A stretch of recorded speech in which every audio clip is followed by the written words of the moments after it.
Alam kong gutom ka na naman. Tara, kain tayo. Doon naman na tayong ulam. Hindi to Bicol Express eh. Kasi wala tong alamang.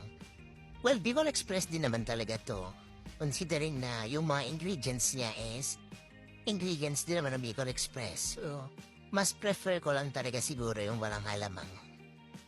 Preference lang din talaga. Tong recipe na to, natikman ko once, nagluto yung mama ng friend namin. Ang sarap niya. Gusto ko naman na yung Bicol Express dati, pero nung luto siya nung walang alamang, mas bet ko pala. So, sorry sa mga Bicolano. But yeah, simple lang to. Ginisa ko lang yung pork, bawang sibuyas.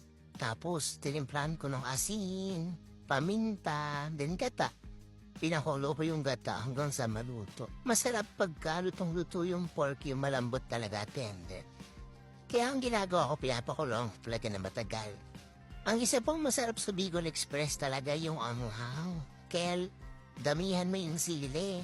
Konti lang kasi nabili namin kaya hindi masyadong mahong to pero the best pa din talaga. Pag naluto na yung unang gata, dagdagan mo pa ng isa. Trust me, masarap yan. Mas magbe-blend together yung lasa. Blend.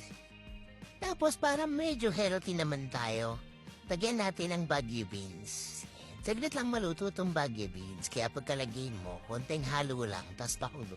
Ang mahalaga maluto yung gata, sasarapin ka mo pag di naluto yan.